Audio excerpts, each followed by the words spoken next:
இப்போ smart home மாறுது, உங்களை கண்காணிக்க தொடங்கியாச்சு, வெளியவும் கண்காணிக்க ஆரம்பிச்சாச்சு, உள்ளவும் கண்காணிக்க ஆரம்பிச்சாச்சு. இப்போ வேதம் சொன்னபடி அத்தனை பேருக்கும் மிருகத்தின் முத்திரை வந்துருச்சு, நாமம் வந்துருச்சு, பேர் வந்துருச்சு, தப்பி போகாத காலம் வந்துருச்சு. அண்டர் த கண்ட்ரோலுக்குள்ள நாம எல்லாம் போயிட்டோம். இப்போ கடைசியா ஒரே ஒரு காரியத்தை மாத்திரம் சொல்லிட்டு நான் முடிக்கிறேன். 17வது வசனத்துல அவங்க சொல்றாங்க, வசனம் சொல்லுது, தங்கள் தங்கள் வலது கைகளிலாவது நெற்றிகளிலாவது ஒரு முத்திரையை பெரும்படிக்கு. இதுக்கான ஒரு பிராக்டிஸை அவங்க நடுவில் செஞ்சு முடிச்சுட்டாங்க. உலகம் முழுக்க வலது கையிலையும் நெத்தியிலையும் போடுறதுக்கு என்ன பண்ணாங்க, ஒரு பிராக்டிஸை உலகம் முழுக்க செஞ்சு முடிச்சுட்டாங்க. அதுக்கு நீங்கள்லாம் நல்ல ஒத்துழைப்பு கொடுத்தீங்க. நாங்கள் எப்போ கொடுத்தோன்னு கேட்குறீங்களா? கொடுத்தீங்க சொல்லக்கூடாது, கொடுத்தோம். பார்க்கும்போது நீ நான் வேற்று கிரகத்தில் இருக்கிற மாதிரி நினைக்காதீங்க. கொடுத்தோம், நல்லபடியாக பெர்ஃபார்ம் பண்ணோம், நல்ல பிள்ளைன்னு பேர் வாங்கியிருக்கோம் நம்ம. ஸோ நமக்கு வந்து போடுவாங்க. இது எப்போங்க நடந்துச்சு அப்படின்னா, கொரோனா வந்துச்சா, கொரோனா வந்த உடனே நம்ம எல்லாருக்கும் ஒரு காரியம் சொன்னாங்க, கண்டிப்பாக எல்லாரும் என்ன போடணும், வேக்சின் போடணும். வேக்சின் வந்து ஒரு அருமையான ஒரு விஷயம்னு வச்சுக்கோங்களேன். அது குணமாக்காது, திரும்பி வராமல் தடுக்காது. சுப்ரீம் கோர்ட்டில் சொன்னதை நான் சொல்கிறேன். அவங்க கேட்டதுக்கு சுப்ரீம் கோர்ட்டில் சொன்னாங்க, கொரோனா வராமல் இது தடுக்குமா? தடுக்காது. சரி, இதை போட்டால் குணமாக்குமா? குணமாக்காது. அப்புறம் ஏன் போடணும்? போடணும், அவ்வளோதான். No more question. நாம் எல்லோரும் கீழ்ப்படிஞ்சிருக்கிறோம். அத்தனை பேரும் கீழ்ப்படிஞ்சு என்ன பண்ணியிருக்கோம்? அதை போட்டிருக்கோம். ஏன், எதுக்கு? ஒரு கேள்வி கிடையாது. சுப்ரீம் கோர்ட்டில் கூப்பிட்டு கேட்டாங்க ஒரு கேஸில், இதை வந்து குணமாக்குமா, திரும்பி வராமல் இருக்குமா? குணமாக்குறது இல்லை, இது தடுப்பூசி. அப்போ வராமல் தடுக்குமா? வர வாய்ப்பு இருக்கிறது. அப்புறம் ஏன் போட வேண்டும்? போட வேண்டும், அவ்வளோதான், முடிஞ்சு. சரி, இருந்துட்டு போட்டோம், நம்ம போட்டுட்டோம், வேலை அது முடிஞ்சிருச்சு. இப்போ நிறைய பேர் சொன்னாங்க, கொரோனா போடுறதுனால அது பாதிக்கப்படுது, கொஞ்சம் பேர் சாவுறாங்க, ஹார்ட் அட்டாக் வருது, என்னென்னமோ சொன்னாங்க. எனக்கு அதில் பற்றிலாம் ஒன்றுமே தெரியாது, அதை விட்டுருங்க, அது வேற சப்ஜெக்ட். இப்போ நம்மால் இன்னொரு குரூப் இருக்கான், இவன் வந்து கொரோனாவையே ஜெயிக்கிறவன். எப்படி? வேக்சினே போடாம சர்டிபிகேட் வாங்கின ஒரு குரூப் இருக்கு, தெரியுமா உங்களுக்கு? அதாவது கவர்மெண்ட் சொல்லுச்சு அத்தனை பேரும் கொரோனா வேக்சின் போடணும். ஏன் போடணும்?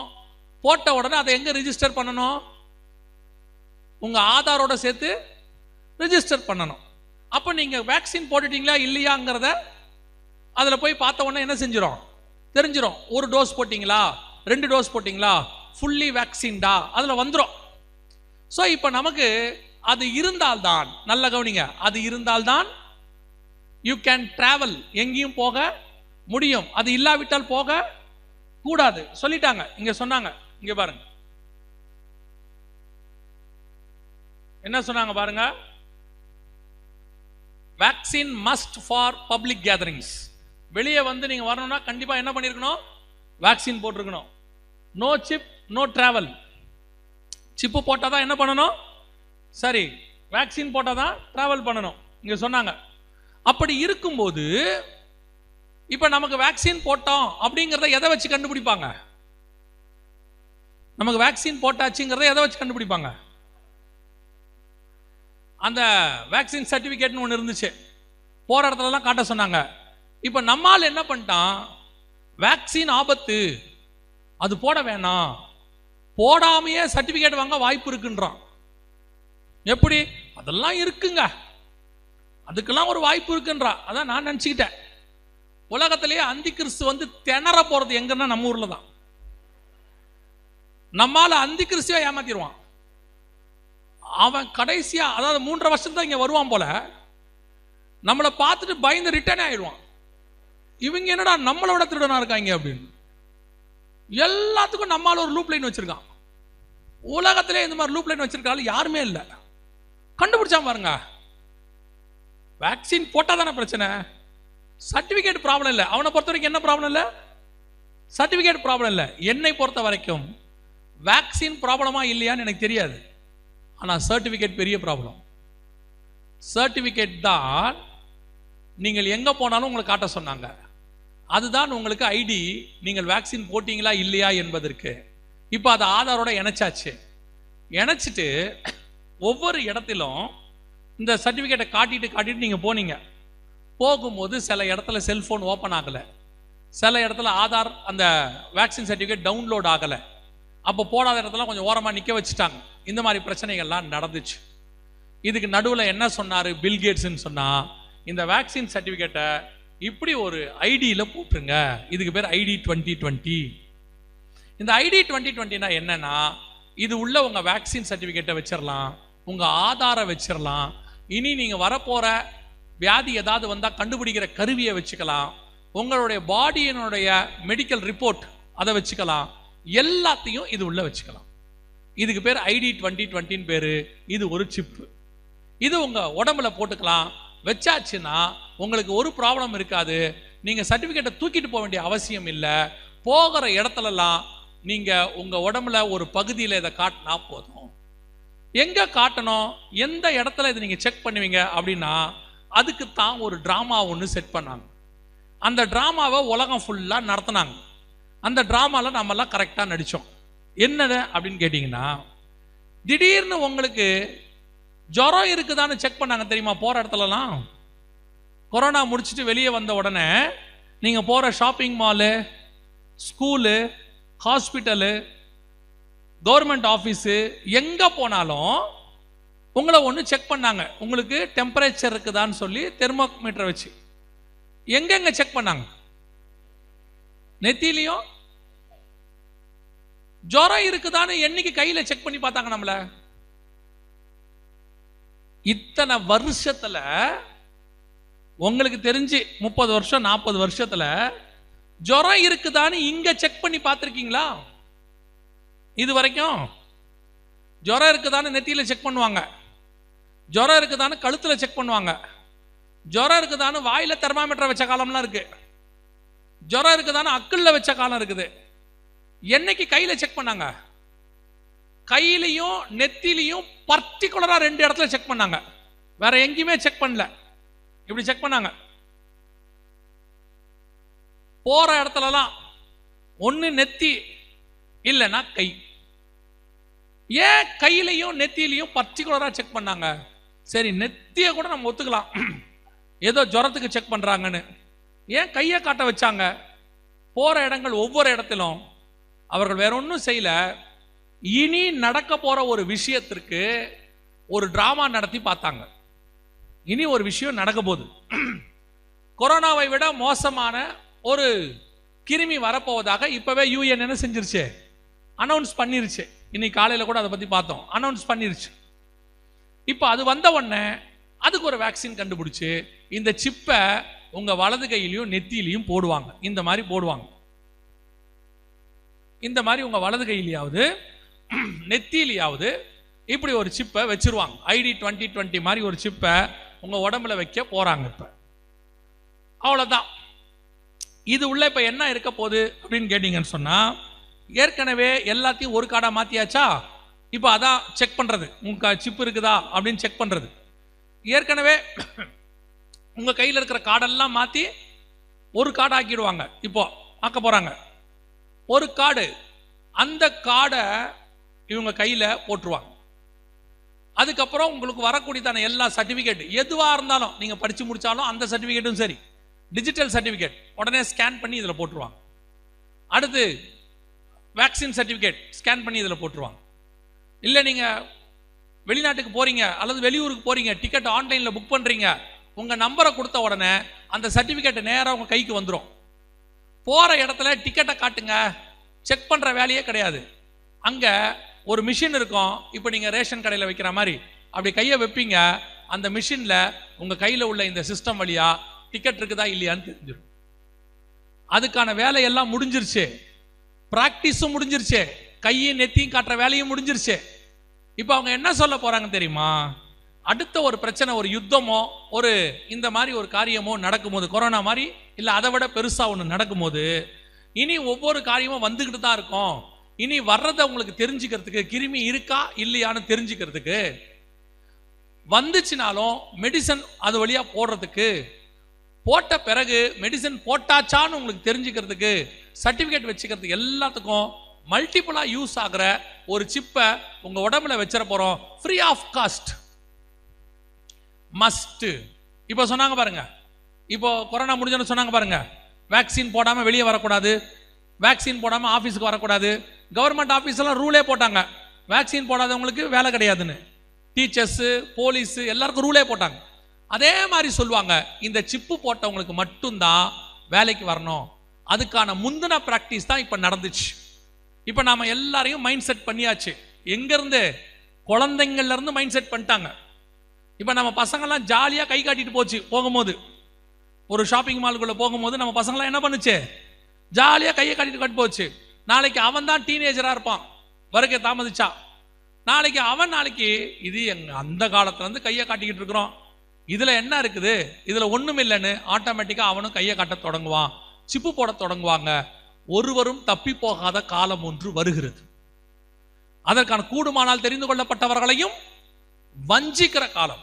இப்போ டெக்னாலஜிங்கிற பேரில் வலது கையிலையும் நெத்தியிலையும் உங்களுக்கு முத்திரை போடுவதற்கான எல்லாம் கொண்டாந்துட்டாங்க.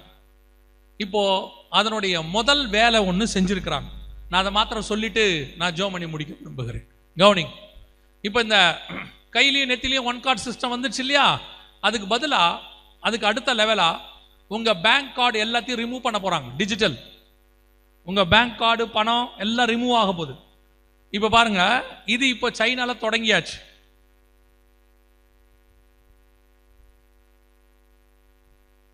One of these Whole Foods locations, all you இப்போ சைனால halfway through the rollout, they're going to be outfitting 500 of their Whole Foods stores with this pay with your palm. Yes, your hand. You simply hover your palm over an Amazon One device and it scans the veins under your skin. So that creates a map that's unique to you. It identifies you, links you to your profile that you signed up with on Amazon One. And voila, you're done. You've paid. So if you're living near the 200 locations that have already signed up, it's in states such as Montana, Colorado, California, Georgia, really all over. You've probably already seen it. And like you mentioned, we've seen this pay by palm at Panera and baseball parks. And இப்ப கடைக்கு போனா ஒன்றும் செய்ய வேணாம், கையை காட்டினா போதும், அவ்வளோதான், நேரா வாங்கிட்டு போயிடலாம். இங்க பாருங்க,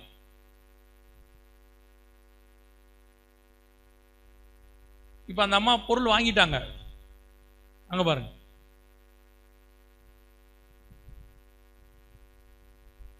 வேலை முடிஞ்சிருச்சு, அவங்க அக்கௌண்ட்ல இருந்து பணம் போயிருச்சு. என்ன விஷயம்னா, அந்த டெக்னாலஜி அவங்களுக்கே தெரியாது. அவங்களுடைய பேங்க் கார்டு எல்லாம் அவங்களே ஸ்டாப் பண்ணியாச்சு. அவங்க கையில இருந்து தானாவே எல்லாம் வந்துருச்சு. ஒரு தடவை ரிஜிஸ்டர் பண்ணா போதும். அதுக்கப்புறம் போற இடத்துலலாம், இப்போ நீங்க கை ரேகை வைக்கிறீங்கல்ல, இதுக்கப்புறம் எல்லா இடத்துலையும் கையை காட்டினா போதும். வெளிப்படுத்தல் 13:16 நம் கண்களுக்கு முன்பாக 100% நிறைவேற தொடங்கி விட்டது. இனி காலம் கண்டிப்பாக செல்லாது. நாம கடைசி காலத்தினுடைய மிக முக்கியமான ஜனங்கள். ஒரு கூட்டம் சொல்லிட்டு இருக்குது, அதெல்லாம் இல்லை, வருகெல்லாம் இல்லை, இப்போ வராது, நடக்காது, வாய்ப்பு இல்லை. அவங்க என்ன வேணாலும் சொல்லிட்டு போட்டோம். நம்ம ஆண்டவர் சொன்ன கடைசி காலத்துக்குள்ள நாம் வந்துட்டோம். அவர் சொன்ன அடையாளங்கள் ஒன்றன் பின் ஒன்றாக என்ன செய்து நிறைவேறி கொண்டே இருக்கிறது. ஒவ்வொரு விஷயமும் துல்லியமா நடக்குது. அப்படியே படிப்படியா இந்த 15-20 வருஷத்துக்குள்ள மட்டும் டோட்டல் உலகத்தை கொண்டு போய் அப்படியே ஒரு சர்வாதிகாரி கையில் ஆட்சி பண்ணுவதற்கான எல்லா டெக்னாலஜி வேலையும் நடந்து முடிஞ்சிருச்சு. இப்போ அதுக்கான ஆயத்தத்தில் நம்ம பண்ணிக்கிட்டு இருக்கிறாங்க. நம்ம மைண்ட் செட் அதுதான் இந்த கொரோனாவில் செஞ்சது. கையையும் நெத்தியும் எல்லா இடத்துலையும் காட்ட வச்சது, நம்மளை கொண்டு போய் ஒவ்வொரு இடமா நிறுத்தினது. இனி உங்க கையிலேயே சிப்பு போட்டுருவாங்க, உங்க கையே போனா மாறிடும். இங்க பாருங்க, உங்க கையே போனா மாறிடும்.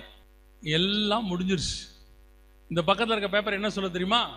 இனி ஃபோன் கிடையாது, get ready to be chipped. எல்லாரும் சிப் போடுறதுக்கு ரெடி ஆகுங்கன்ற நோக்கியா கம்பெனியோட சிஇஓ சொல்றாரு, 2030 ஃபோனே இருக்காதுங்கிறாரு. அத்தனை பேரும் கையில் சிப்பு போடுற நிலைமை வந்துரும்னு சொல்றாரு. வெளிப்படுத்தல் 13-16 ஆயத்தம் எல்லாம் நடந்துருச்சு. இனி நமக்கான வேலை ஒன்னே ஒன்று தான் இருக்கு. ஒரு நாள் ஒரு யுத்தம் ஒன்று நடுவில் வரும், ஒரு மிகப்பெரிய யுத்தம் ஒன்று வரும். அந்த யுத்தத்தின் முடிவில் நம்ம அத்தனை பேருக்கும் இந்த சிப்பு போடுவது மஸ்டாக மாறும். அல்லது ஒரு பெரிய கொரோனா மாதிரி ஒரு வியாதி, ஒரு பஞ்சம் எல்லாம் சேர்ந்து வரும். நாளைக்கு அதை பற்றி பார்க்கலாம், கர்த்தருக்கு சித்தமானால். அது முடியும் போது நம்ம அத்தனை பேருக்கும் இந்த சிப்புங்கிறது, இப்போ நமக்கு எப்படி வேக்சின் சர்டிஃபிகேட் மஸ்ட்னு சொன்னாங்களோ அதே மாதிரி சிப்பு என்பது மஸ்டாக மாறும்.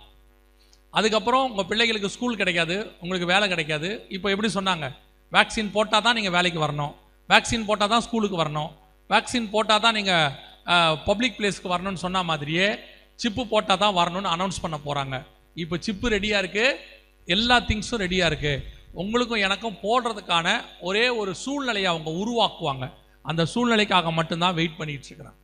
அது உலகளாவிய சூழ்நிலை. இப்போ திருப்பியும் சொல்கிறேன், ஏதோ இது இந்தியாவில் தமிழ்நாட்டில் இல்லை, நான் பேச அத்தனையும் வேர்ல்டு வைட், உலகளாவிய அத்தனை பேருக்கும் இது தயாராக இருக்கிறது. நீங்கள் இன்னும் 30 வருஷம் போகும், 50 வருஷம் போகும், 100 வருஷம் போகும், பிள்ளைகளின் வாழ்வு, பொண்ணு கல்யாணம், பையன் படிப்பு, அதெல்லாம் காலம் போச்சுன்னா போகட்டும், நடக்கட்டும். இன்னைக்கு கிறிஸ்து வருவதற்கு நீங்கள் ஆயத்தப்பட வேண்டிய இடத்துக்கு வந்துட்டீங்க. நம்ம கண்ணுக்கு முன்னாடி கையளவு மேகம்லாம் இல்லை, பெரும் மழைக்கான காரியம் எல்லாம் தெளிவாக தெரிய தொடங்கிருச்சு. நம்ம அத்தனை பேரையும் அதுக்கான ஒரு ரவுண்டு ஆயத்தம் பண்ணி முடிச்சுட்டாங்க. டெஸ்ட் முடிஞ்சிருச்சு. வலது கையும் நெத்தியும் செக் பண்ணுறாங்க. நீங்கள் கையையும் நெத்தியும் காட்டுற இடத்துக்கு வந்துட்டோம். உங்கள் யாருக்காவது உணர்வு இருந்துச்சா? இந்த கையையும் நெத்தியும் ஷாப்பிங் மாலில் காட்டும் போது உங்கள் யாருக்காவது உணர்வு இருந்துச்சா? இது பைபிளில் சொல்லி இருக்குதே, கையை காட்ட சொல்கிறாங்களே, நெத்தியை செக் பண்ணுறாங்களேன்னு தோணுச்சா? தோணவே இல்லைல்ல. ஒரு சிலருக்கு தோணி இருக்கலாம், பெரும்பான்மையானவர்கள் தோணல. அதுதான் உணர்வில்லாத இருதயம். பைபிளில் சொன்ன விஷயம் நடக்குது, கையை காட்ட தொடங்கிட்டோம், ஆனால் நமக்கு அது தோணவே இல்லை. ஓ, அவங்க ஏதோ டெம்பரேச்சர் செக் பண்ணுறாங்க, டெம்பரேச்சருங்கிற பேரில் செக் பண்ணாங்க, உங்களை மைண்டை செட் பண்ணிட்டாங்க. இனிமேட்டு சிப்பு போட்டால் நீங்கள் கையும் நெத்தியும் தவறாமல் காட்டுவீங்க. சிப்பு போடுறதுங்கிறது வேக்சின் போடுற மாதிரி மஸ்டாக மாறிடும். வெளிப்படுத்தல் 13, 16, 17, 18 எல்லாம் ரெடியாக இருக்கு. இப்போ நடக்க வேண்டியது என்ன? வசனம் தெளிவாக சொல்லுது, தாமதிக்கிறார் என்று சிலர் எண்ணுகிறபடி கர்த்தர் தம்முடைய வாக்கு தத்தத்தை குறித்து தாமதமாக இராமல் எல்லாரும் மனம் திரும்ப வேண்டும் என்று சொல்லி நம்மேல் நீடிய பொறுமை உள்ளவராய் இருக்கிறார். இப்ப கர்த்தர் காத்திருக்கிறது சபை ஆயத்தப்படுவதுக்கு மட்டும்தான். நிறைய பேர் ஏமாந்துகிட்டு இருக்கிறாங்க. இன்னும் காலம் செல்லும், இன்னும் காலம் செல்லும். இப்போ ஒரு குரூப்பு இந்த மாசம் வருகை வந்துடும், ஒரு குரூப்பு வரவே வராது, இன்னும் காலம் செல்லும். வருகை எப்போ வரும்னு தெரியாது, ஆனா வரும். நினையாத நாளிகையிலே மனுஷகுமாரன் வருவார். அவர் வரும்போது ஒரே ஒரு வாய்ப்பு கிடைக்கும், மணவாளன் வருகிறார் என்கிற சத்தம் கேட்டது. இதுதான் அந்த சத்தம், அவ்வளவுதான். மணவாளன் வருகிறார்னு ஒரு சவுண்டு கேட்கும்னார்ல, 2000 வருஷமா இந்த சவுண்டு கேட்டுக்கிட்டே இருக்குது. இப்போ அதிகமாக கேட்குது. ஒரு காலத்தில் கன்வென்ஷன் வச்சாங்கன்னா 3வது நாள் தான் வருகையை பற்றி பேசுவாங்க, முதல் நாள் ரட்சிப்பை பற்றி பேசுவாங்க, 2வது நாள் விசுவாசம் அல்லது ஞானஸ்தானம் அதை பற்றி பேசுவாங்க, கடைசி நாள் வருகையை பற்றி பேசுவாங்க. ஆனால் இப்போ வருகைக்கான கன்வென்ஷனே வைக்கிறோம், ஒரு கூட்டமே 3 நாள் வைக்கிறோம்னா அப்போ அர்ஜென்சியை நினச்சிக்கோங்க. எவ்வளவு சீக்கிரம் வருகை இருக்குதுன்னு ஆண்டவர் ஏற்படுத்துறாருன்னு பாருங்க. அதனால தான் இவ்வளோ காரியங்கள் சொல்லப்படுது. உங்களுக்கு ஆண்டவர் சொல்றாருன்னா, ஒரு பக்கம் நீங்கள் அந்த வருகையின் மக்களாய் இருக்கிறபடினாலே கர்த்தர் உங்களுக்கு திருப்பி திருப்பி பேசிக்கிட்டே இருக்கிறார், திருப்பி திருப்பி சொல்லிக்கிட்டே இருக்கிறார். எசேக்கியேல்ட்ட சொல்வாரு, அவர்கள் கேட்க மாட்டார்கள் ஆனாலும் போய் சொல். ஆண்டவர் திருப்பி திருப்பி உங்ககிட்ட பேசிக்கிட்டே இருக்கிறார். இன்னொன்னு, எவனிடத்தில் அதிகமாய் கொடுக்கப்படுகிறதோ அவனிடத்தில் அதிகமாய் கேட்கவும் படும். மற்ற எல்லாருக்கும் கிடைக்காத அளவுக்கு ஸ்லாக்கியத்தை கர்த்தர் உங்களுக்கு கொடுத்துருக்கிறாரு. வெறும் வருகையை பத்தி மட்டும் இல்ல, எல்லாத்த பத்தின சத்தியமும் உங்களுக்கு கிடைச்சிக்கிட்டே இருக்கு. இன்னைக்கு பேசிட்டு இருக்கும் போது தம்பி ஒருத்தர் சொன்னாப்ல, சர்ச்சு சும்மாவே இருக்காதுன்னு, ஏதாவது ஒரு பிரேயர் ஏதாவது ஒன்று நடந்துகிட்டே இருக்கும். 7 மணி நேரம் பிரேயர், 21 நாள் ஜெபம், ஏதாவது நடக்கும். அப்படி ஒரு ஆக்டிவான சர்ச்சில் இருக்கிறதுக்கு கர்த்தர் உங்களுக்கு ஒரு வாய்ப்பு கொடுத்துருக்கிறார். இங்கே இருந்து நீங்க வருகையில போயிட்டீங்கன்னா நல்லது. கொடுக்கப்படுகிற வாய்ப்பை பயன்படுத்திக்கிட்டீங்கன்னா சோத்திரம். இல்லை நிர்விசானமா இன்னும் காலம் செல்லும், அப்படிதான் சொல்லுவாங்க, நடக்காது, சும்மா சொல்றாங்க அப்படின்னு நினைச்சுக்கிட்டே இருந்தீங்கன்னா அப்படி நடக்காது. கண்டிப்பா நடக்கும்ன்றதுக்கு தான் கொரோனா வந்துச்சு, சடனா வந்துச்சு, திடீர்னு எல்லாம் மாறிச்சு, தலைகீழ மாறிடுச்சு உலகமே. அதே மாதிரிதான் மனுஷகுமாரனுடைய வருகையும் இருக்கும். எப்ப வேணாலும் அவருடைய வருகை சம்பவிக்கும். இனி நமக்கு இருக்கிற நேரம் என்ன தெரியுமா? தோப்புகளையும் ஒலிவ தோப்புகளையும் தோட்டங்களையும் திராட்சை தோட்டங்களையும் வீடுகளையும் வாங்குவதற்கு இது காலமானு எலிசா கேட்கிறார். இது அதற்கான காலம் இல்லை, கர்த்தர் கொடுத்தா வாங்கிக்க போறோம். இது ஆயத்தப்படுவதற்கான காலம். எப்ப கிறிஸ்து வந்தாலும் போவதற்கான காலம். இது தீவெட்டியை சுத்திகரிக்க வேண்டிய காலம். இது ராஜா எப்ப வேணாலும் கூப்பிடுவார்னு ஆயத்தப்பட்டு காத்திருக்க வேண்டிய காலம். கல்யாண வஸ்திரம் தரித்து கொண்டு கர்த்தருக்காக காத்திருக்க வேண்டிய ஒரு காலம். இப்ப இன்னும் பல வருஷ பிளானை போட்டுட்டு வருக வராதுன்னு நினைச்சீங்கன்னா திடீர்னு ஒரு நாள் சம்பவிக்கும், நினையாத நாளிலே சம்பவிக்கும். அதற்கு பிறகு நீங்க என்ன செஞ்சாலும் அதிலிருந்து நீங்கள் காப்பாற்றப்பட முடியாது. நல்ல வாய்ப்பை கர்த்தர் கொடுத்திருக்கிறார், பயன்படுத்திக் கொள்ளுங்க. எப்ப வேணாலும் வருகை வரதுக்கு வாய்ப்பு இருக்கு. இந்த வருகையில் நான் போகணும், நான் எடுத்துக்கொள்ளப்படணும், கைவிடப்பட்ட கூட்டத்தில் நான் இருக்கக்கூடாது அப்படிங்கிறது தான் உங்க எண்ணமா இருக்கணும். அப்படி நீங்க விரும்புனீங்கன்னா மிக முக்கியமாக 7 காரியங்கள் இருக்கு. அதுல ஒரு 3 காரியத்தை மாத்திரம் இப்ப நான் சொல்றேன். மிக முக்கியமாக முதலாவது, இயேசு கிறிஸ்துவின் ரத்தத்தினாலே பாவ மன்னிப்பின் நிச்சயத்தை நீங்கள் கண்டிப்பாய் பெற்றிருக்க வேண்டும். இயேசு என் பாவத்தை மன்னிச்சாருங்கிற ஒரு நிச்சயம் இருக்கணும். இல்லை நான் கிறிஸ்தவ குடும்பத்தில் பிறந்தேன், நான்லாம் தலைமுறையா கிறிஸ்டின், 3 தலைமுறை கிறிஸ்டின், 4 தலைமுறை கிறிஸ்டின், 150 வருஷமா நாங்கள்லாம் கிறிஸ்டின். நீங்க 2500 வருஷமா கூட இருங்க, நீங்க ரட்சிக்கப்பட்டிருக்கீங்களா? உங்க பாவம் மன்னிக்கப்பட்டிருக்கா? பாவம் மன்னிக்கப்பட்டதுக்கான நிச்சயம் உங்களுக்கு இருக்கா? பாவம் மன்னிக்கப்பட்டதுக்கான நிச்சயம் இருந்தா உங்களுக்குள்ளே ரட்சிப்பின் சந்தோஷம்னு ஒன்று இருக்கும். அதான் அதற்கான அடையாளம். ஒருவேளை நீங்க அப்படி ஒரு அனுபவம் இல்லைன்னா உங்கள் பாவங்களை தேவனிடத்தில் அறிக்கை செய்து விட்டு விடுங்க. பாவங்களை அறிக்கை செய்து விட்டு விடுகிறவனுக்கு இரக்கம் உண்டு என்று கர்த்தர் சொல்லுகிறார். ரட்சிப்பு எப்படி வரும் தெரியுமா? இருதயத்தில் விசுவாசித்து வாயிலே அறிக்கை பண்ணா ரட்சிப்பு வரும். இயேசுவை மெய்யான தேவன் என்றும் அவருடைய இரத்தத்தால் நாம் கழுவப்படுகிறோம் என்றும் அவருடைய இரத்தம் என் பாவத்தை மன்னிக்கிறது என்றும் அவர் எனக்காக சிலுவையில் மரித்தார், 3ஆம் நாள் உயிரோடு கூட எழுந்தார், மீண்டும் இயேசு வருவார் என்பதை நீங்கள் விசுவாசித்தால் ஆண்டவர் உங்கள் பாவங்களை மன்னிக்க வல்லமை உள்ளவராக இருக்கிறார். ஒருவேளை நீங்க அப்படி இருந்தீங்கன்னா, ஒருவேளை பின்மாற்றத்தின் அனுபவத்தில் இருந்தாலும் உங்களை ஒப்பு கொடுங்க. மீண்டும் மீண்டும் ஆண்டவர் கையில் ஒப்பு கொடுங்க. ராஜா வருகிற காலம் சமீபமாயிற்று. 2வது மிக முக்கியமானது, பிதா குமாரன் பரிசுத்தாவின் நாமத்தினாலே தண்ணீரில் மூழ்கி ஞானஸ்நானம் எடுத்திருக்கணும். நான் குழந்தையிலேயே கொடுத்துட்டாங்க, சின்ன வயசுல கொடுத்தாங்க, எப்போ கொடுத்தாங்கன்னு தெரியாது, நான் எடுத்தனா எடுக்கலையான்னு தெரியல, எங்க அப்பா அம்மா சொன்னாங்க. அது ஞானஸ்நானம் இல்லை. எது ஞானஸ்நானம்? விசுவாசம் உள்ளவன் ஆகி ஞானஸ்நானம் பெறுகிறவனே ரட்சிக்கப்படுவான். எது விசுவாசம்? இயேசு கிறிஸ்துவை தேவனுடைய குமாரன் என்று நான் விசுவாசிக்கிறேன்னு சொல்லணும். அதுக்கு பேர் தான் விசுவாசம். இப்போ தண்ணியில மூழ்கி எடுத்தீங்களான்னு பாருங்க. ஏன்னா வசனம் தெளிவா சொல்லுது, தண்ணியில மூழ்கி தான் எடுக்கணும்னு சொல்லுது. அதுக்கு பேரு பேப்டிசம், பேப்டிசோன்னு சொல்லுவாங்க கிரீக்ல. அப்படின்னா தண்ணீரில் மூழ்குதல்னு அர்த்தம். தண்ணியில மூழ்கி எடுத்தாதான் ஞானஸ்நானம். ஞானம் வந்த பிறகு எடுக்கிற ஸ்நானம் தான் ஞான ஸ்நானம். ஞானம் எப்போ வரும்? கர்த்தருக்கு பயப்படுதலே ஞானத்தின் ஆரம்பம். கர்த்தருக்கு எப்போ பயப்படுவோம்? தீமை விட்டு விலகுதலே கர்த்தருக்கு பயப்படுகிற பயம். அப்ப ஞானஸ்நானம் எப்போ எடுக்கணும்? கர்த்தருக்கு பயந்து தீமை விட்டு விலகி பாவத்துக்கு மரித்து நீதிக்கு உயிர்த்தெழுதல். இந்த ஞானஸ்நானத்தை நீங்க எடுத்திருக்கிறீங்களா? இதுதான் ஞானஸ்நானம். மற்ற எதுவுமே ஞானஸ்நானம் கிடையாது. ஒரு சிலர்லாம் சொல்றாங்க, ஒரே ஞானஸ்நானம் தானே, நாங்க ஏற்கனவே குழந்தையில எடுத்தோமே. குழந்தையில எடுத்ததுக்கு பேர் ஞானஸ்நானமே கிடையாது. அது அப்படி அவங்க பேர் வச்சுக்கிட்டாங்க. ஸ்நானம்னாலே என்ன? குளிக்கிறதுன்னு அர்த்தம். நல்ல தண்ணியில மூழ்கிட்டு வெளியே வந்தாதான் குளிக்கிறது. சும்மா தலையில தண்ணி தெளிக்கிறதுக்கு பேர்லாம் ஞானஸ்நானம் கிடையாது. ஞானஸ்நானம் எடுக்காதவர்கள் ஞானஸ்நானத்துக்கு ஒப்பு கொடுங்கள். தேவன் வருகிற காலம் சமீபமாயிற்று, இனி காலம் செல்லாது. 3வது மிக முக்கியமானது, ஒரு ஆவிக்குரிய ஐக்கியத்தில் பரிசுத்தாவின் அபிஷேகத்தை நீங்கள் பெற்றுக்கொள்ள வேண்டும். ஏன்னா எபேசியர் 4:30 சொல்லுது, மீட்கப்படும் நாளுக்கென்று முத்திரையான பரிசுத்த ஆவியை துக்கப்படுத்தாதீர்கள். பரிசுத்தாவின் அபிஷேகத்தை கண்டிப்பாக பெற்றிருக்க வேண்டும். ஒரு சிலர் சொல்றாங்க பரிசுத்தாவின் அபிஷேகம்லாம் கிடையாதுங்கிறாங்க. பரிசுத்தாவின் அபிஷேகம் உண்டு. ஒருவேளை பெறாதவங்க சொல்றாங்களா அல்லது மறுதளிச்சவங்க சொல்றாங்களான்னு தெரியாது. பெற்ற நாங்கள் சொல்லுகிறோம், பரிசுத்த ஆவியானவர் உண்டு. அவர்தான் சபையின் மூத்த போதகராக இருக்கிறார். அவர்தான் சபையை நடத்துகிறவராக இருக்கிறார். அவர்தான் சபையை கொண்டு போய் மணவாளன் கையில ஒப்படைக்கிறவராக இருக்கிறார். சகல சத்தியத்துக்குள்ள நடத்துகிறவர் ஆவியானவர் தான். ஆவியானவர் சபைகளுக்கு சொல்லுகிறதை காது உள்ளவன் கேட்க கடவன். இந்த 3ம் அடிப்படை, மஸ்ட். இது வருகையில போறதுக்கான அடிப்படையான காரியங்கள். இன்னும் 4 இருக்கிறது. அது கர்த்தருடைய வருகை தாமதிக்குமானால் நாளை தினத்துல நாம் பார்க்கலாம். மாலை வேளையில, நாளை மாலை வேளையில இனி நடக்க போகிற அடுத்த சில வருஷங்கள்ல நடக்க போற சில சம்பவங்கள் வேதாகமத்தில் ஆண்டவர் சொல்லி இருக்கிறாரு. அடுத்தடுத்து நடக்கும். அதை குறித்ததான காரியங்களை நாம் ப்ரூஃப்ஸோட பார்க்க போறோம். ஒருவேளை உங்களால் முடியுமானால் கொஞ்சம் முயற்சி செய்து தேவனை அறியாதவர்களையும் அழைத்து கொண்டு வாங்க. ஏன்னா அவர்கள் ஆத்மாவுக்கும் நீங்கள் தான் உத்தரவாதி. உங்களுக்கு தெரிஞ்சு நண்பர்கள் தேவனை அறியாதவங்க இருந்தால் ஒரு இன்விடேஷன் கொடுங்க, வர சொல்லுங்க.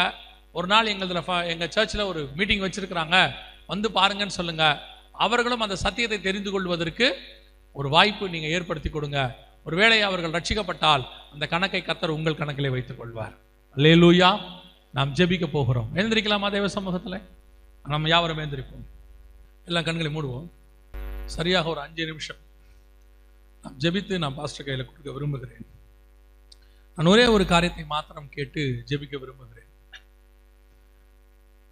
நீங்கள் இன்று இயேசு வருவாரானால் வருகையில் எடுத்துக்கொள்ளப்படுகிற கூட்டத்தில் இருப்பீர்களா? வசனம் சொல்லுது, நம்மை நாமே நிதானித்து அறிந்தோமானால் நாம் நியாயம் தீர்க்கப்படும். உங்களை நீங்க மட்டும் இப்போ ஆராய்ந்து பாருங்க. வேற எதுவும் செய்ய வேணாம். சரியா 5 நிமிஷம் தான் நான் பாஸ்டர் கையில் கொடுத்துருவேன். நீங்கள் உங்களை ஆராய்ந்து பாருங்க.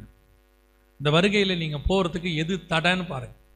இப்போ வேற எதையுமே யாருமே செய்ய வேணாம். நீங்க உங்களை கண்களை மூடி வருகையில் போறதுக்கு உங்களுக்கு எது தடைன்னு பாருங்க.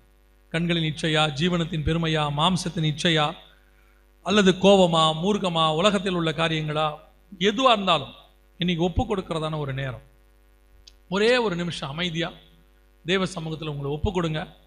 கர்த்தர் அந்த ஜபத்தை கேட்கிறவராய் இருக்கிறார். ஒருவேளை கர்த்தருடைய வருகை வருமானா இப்போ நம்ம பண்றது கூட கடைசி ஜபமா இருக்க வாய்ப்பு இருக்கிறது. ஒப்பு கொடுத்து ஜெபம் பண்ணுங்க. அதே வேளையிலே நான் இன்னும் தண்ணியில மூழ்கி ஞானஸ்நானம் எடுக்கல, இது வரைக்கும் அதை தள்ளி போட்டுக்கிட்டே வந்துட்டேன், நான் குழந்தையில எடுத்தேன், அது ஞானஸ்நானம் இல்லைன்னு எனக்கு இன்னைக்கு தான் தெரிஞ்சிச்சு, நான் ஞானஸ்நானம் எடுக்க விரும்புகிறேன், கர்த்தருடைய வருகை மிக சமீபம், எனக்கு இன்னைக்கு அது உணர்ந்திருக்கிறேன், நான் தண்ணியில் மூழ்கி ஞானஸ்நானம் எடுக்க விரும்புகிறேன்னு சொல்கிறவங்க யாராவது இருந்தால் உங்களுடைய வலது கரத்தை உயர்த்துங்க. நான் உங்களுக்காக ஜெபிக்க விரும்புகிறேன். தண்ணியில் மூழ்கி ஞானஸ்நானம் எடுக்க வேறு யாரும் இருக்கிறீங்க? நன்ற கரங்களை உயர்த்துங்க. அது உங்களுக்கும் தேவனுக்கும் உள்ளது, வேறு யாருக்கும் கிடையாது. மற்றவங்க எல்லாம் கண்களை மூடிடுங்க. நம்ம அந்த கரங்களை உயர்த்தினவர்களுக்காக ஜெபம் பண்ண போகிறோம். நீங்கள் அவங்களுக்காக ஜெபம் பண்ணுங்க. வேறு யாராவது இருக்கிறீங்களா? ஞானஸ்நானத்துக்கு ஒப்பு கொடுக்கிறவர்கள் வேறு யாராவது இருக்கிறீங்களா? இந்த கரங்களை உயர்த்தி இருக்கிற 2-3 பேர் இருக்கிறாங்கன்னு நினைக்கிறேன். உயர்த்தி இருக்கிறவங்க முடிந்த உடனே ஊழியக்காரரை வந்து முன்னாடி பார்த்துட்டு போங்க. அவங்க ஞானஸ்நானம் எடுக்கிறதுக்கு என்ன செய்யணும்னு உங்களுக்கு சொல்லுவாங்க. நீங்கள் அதை செய்யலாம். நீங்கள் கரங்களை கீழே போடுங்க. நாம் கடைசியாக ஜெபிக்க போகிறோம். கர்த்தர் இன்று என்னோடு கூட இடைப்பட்டு இருக்கிறாரு. நானும் என் குடும்பமும் இந்த வருகையில் போகணும். கைவிடப்பட்ட கூட்டத்தில் எங்கள் குடும்பம் இருக்கக்கூடாது, என் சபை இருக்கக்கூடாது, என் ஜனங்கள் இருக்கக்கூடாது, என் பிள்ளைகள் இருக்கக்கூடாது, என் நண்பர்கள் இருக்கக்கூடாது, என்னுடைய உடன் பிறந்தவர்கள் இருக்கக்கூடாது, நாங்கள் எல்லாம் எடுத்துக்கொள்ளப்படணும். கர்த்தர் எங்களோடு இடைபெற்றிருக்கிறாரு அப்படின்னு சொல்கிறவங்கெல்லாம் அவங்க கரங்களை தேவனுக்கு நேராக உயர்த்தி ஒப்பு கொடுத்து ஜெபம் பண்ணுவோம். ஆண்டவரே, நீர் வரும்பொழுது நாங்கள் குடும்பமாக எடுத்துக்கொள்ளப்பட வேண்டும், சபையாக எடுத்துக்கொள்ளப்பட வேண்டும். கைவிடப்படுவதற்காக நாங்கள் இந்த கூடாரத்துக்குள் வரவில்லை, நாங்கள் எடுத்துக்கொள்ளப்படுவதற்காகத்தான் இந்த இடத்துக்கு வந்திருக்கிறோம்.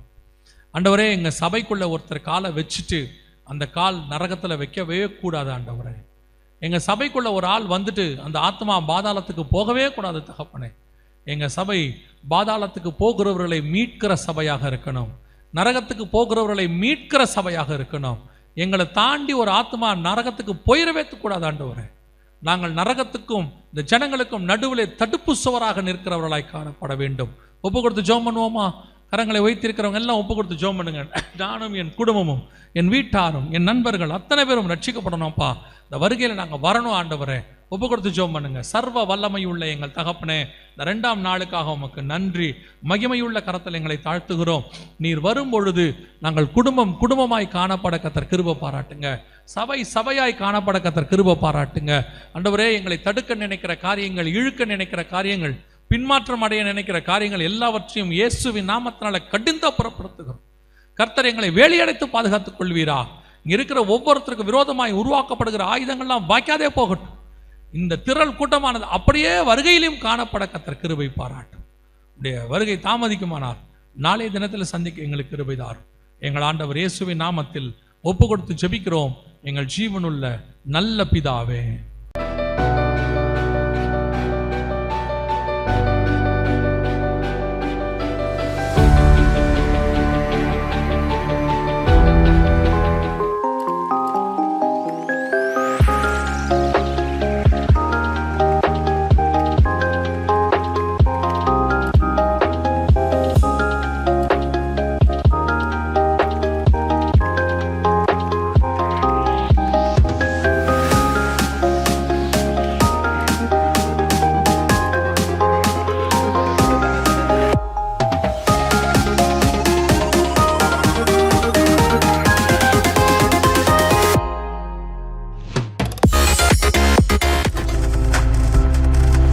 நீங்கள் பார்த்து கொண்டிருப்பது உங்கள் ஜாய் டிவி. உங்கள் துக்கம் சந்தோஷமாய் மாறும்.